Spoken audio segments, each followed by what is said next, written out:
বিশ্বকাপের সেমিফাইনালে স্পেনের কাছে হারের পর হতাশ ফ্রান্স শিবির। টানা তৃতীয়বার ফাইনালে ওঠার স্বপ্ন ভেঙে যাওয়ার পাশাপাশি ম্যাচ পরিচালনা নিয়েও প্রশ্ন তুলেছেন ফরাসি কোচ দিদিয়ের দেশম।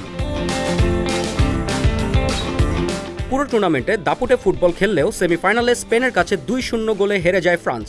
ম্যাচ শেষে দেশম বলেন, খেলোয়াড়রা ভীষণ হতাশ, কারণ দলটির লক্ষ্য ছিল ফাইনালে ওঠা। তবে তিনি স্বীকার করেন, কারিগরি দক্ষতায় স্পেনই ছিল এগিয়ে। দেশমের ভাষায় বাস্তবতা হলো স্পেন ম্যাচটি নিয়ন্ত্রণ করেছে, তবে পরাজয়ের জন্য তিনি কাউকে দোষ দিতে চান না বলেও জানান।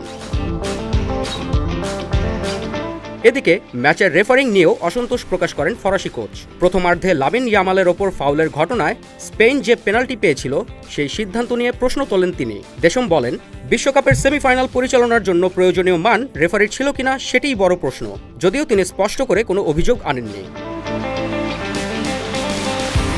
Desk report, Dhaka post.